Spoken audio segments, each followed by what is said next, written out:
Hello and good evening. And the first thing I'd like to say is what an inspiring conversation we just had. It's very, very difficult to match up to the mood that the setup, which has already been set up in the auditorium today, the hall today. Vineet's speech and talk has been truly inspirational. And whatever we're going to do is now, in comparison, something very, very different.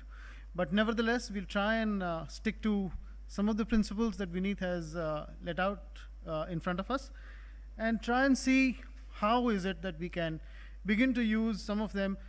My sense is that some of them instinctively we already use. Maybe we haven't crafted them as carefully and as elucidly as Vineet has just done. But I believe that there is some level of instinctive use that we always put together, and it's already present in many of us who are leaders in our organizations and in lives as well. One of the things that we see is, for instance, where the pipes leak is that there is a lot of development in the world today, and especially in the IT area, where we have a lot of people who make newer things and are unable to actually put them to use or deploy them. A very recent study that we did in Shared Services Forum really found that while we talk about new age technologies in a very, very big way, this is the recent wave that has swept the country and the world in total, has really not been implemented very, very straightforward or very strongly within the organizations. And there are today people who talk openly and very powerfully on new age technologies such as blockchain, for example, in fact, blockchain is now a conversation which is passé, and no one really talks about it anymore because there are now newer things that people want to talk about. A couple of years ago, Internet of Things was the more popular thing. Things like analytics, tools for analytics, things like RPA is actually old hat now. But we still found that a lot of organizations, especially organizations which are currently in India, the Indian resident organizations, are very hesitant. And another thing that we found was that it was not so much a skill issue, but more of a will issue. The intention of putting simple applications of automation was present, but not necessarily present to the degree and passion that it requires to be put. So we began to think about why is it that scaling up is an issue? Why is it that while POC, the proof of concept, was prevalent, but it could never get scaled to the level which it possibly is required? So we believe that the proof of the pudding is in the eating, but nobody is really eating the pudding extremely, passionately. Everyone just about tasting it and letting it go. And so we did a little study around that to try and dig, into the background of what's holding people back. And that is the main topic which I will request my panelists and everybody in this. So please do not consider yourself as audience in this one. You're as much as panelists. Like Rakesh said, we just had 3 seats to sit on, but we have these 80 chairs, almost equivalent panel. So while I'll request these 2 gentlemen who have the spotlight to share their thoughts, I'd also suggest and very welcome any comments that people have here which can either throw problems and the reasons why they're having problems, or give opinions and views about how we can get some solutions. So with the introductions done, do you have lapel mic? So I can sit there, and I don't have a lapel mic, so I'm free to actually keep quiet and say nothing, while the 2 gentlemen here will give their views. So I'll start with Rahul. Sure. Rahul, you represent an organization which is really a learning organization. Yep. You teach. Yep. And you create environment where people actually get engaged and learn how to create business from theories. how do you see this problem that we've been grappling in a very big time, because digitization is something that is not necessarily caught on in a very big way, or is it that your experience is any different? So Rahul, over to you now. Thank you, Sanjay. So I think digitization, if and specifically talking about RPA, I don't think RPA is any new to anyone anymore. If I look back almost 3 decades, probably something like Excel automation was always there. Use of coding language to be able to automate some of the clicks in Excel was always there.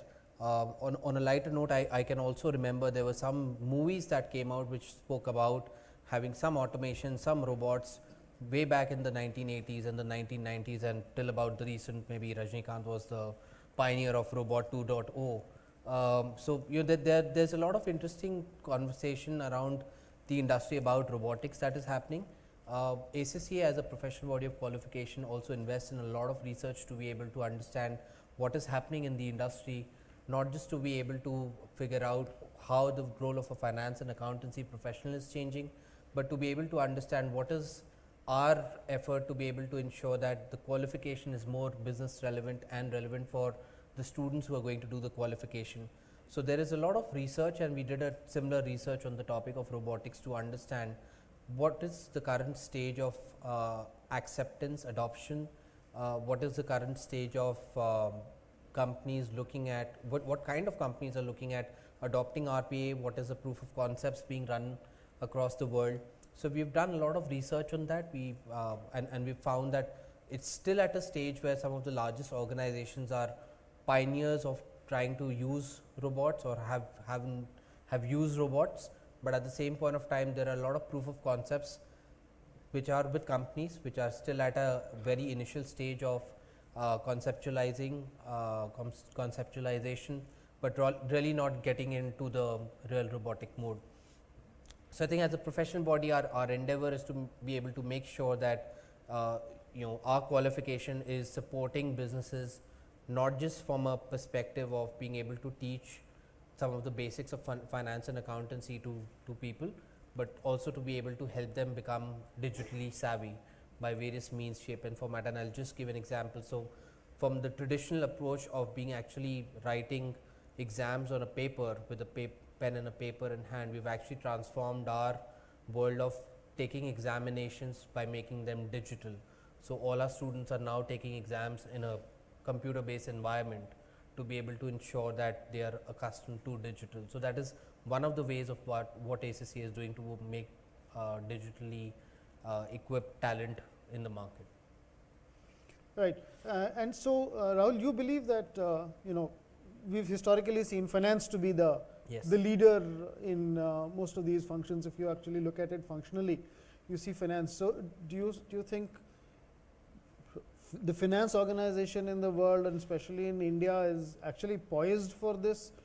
And barring a few hesitational nods, etc., and is there something that you've seen which is holding this thing back from it becoming a big issue, a big launch? So Sanjay, there are a couple of things, and I'll speak basis the research that we have done, of course. So this is a global research of 2,700 respondents, plus many use cases that we took from various parts of the world. 70% of the respondents actually said that we don't understand what RPA is. We don't understand what are the kind of skills required to be able to implement RPA. So that was a huge understanding of misunderstanding or a knowledge gap that is coming through in the industry. So there are large organizations, some really large organizations which have a substantial prowess, financial prowess to be able to try concepts where RPA is being tried, they have implemented and they've been successful. But I think at the same point of time, when you look at some of the large mid-size organizations, it is still at a proof of concept stage. People are still not sure about how to go about it and be able to implement RPA. So that's where they are in their journey, and that's where they're also facing this very unique challenge of not just skill gap or knowledge gap, but also cultural change. A lot of companies, whenever they start talking about automation, the first thing that they face as a challenge is resistance from employees, is resistance from the management. what will happen to my job is the first thing that comes to mind. So I think that's where we've been able to understand a lot from a global perspective of where the issue stands. Absolutely. I think the doubt and fear of failure can actually be a very, very big demotivator to, you know, sort of create that inertia, like when you just mentioned, that it's the doubt which holds people back, etc.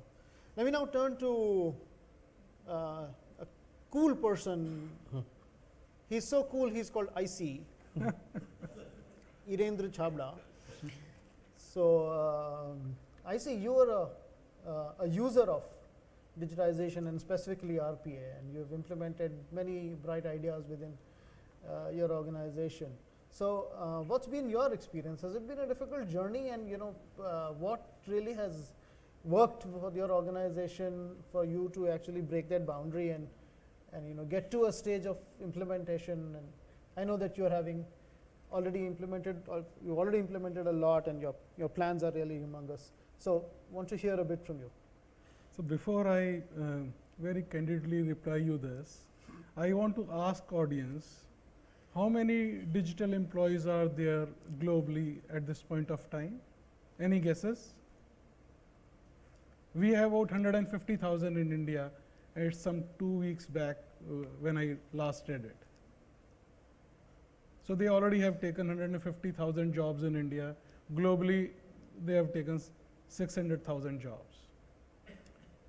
I also read that AI will take about 75 million jobs Yes. in couple of years, say 5 years. Yeah. Does it create any fear in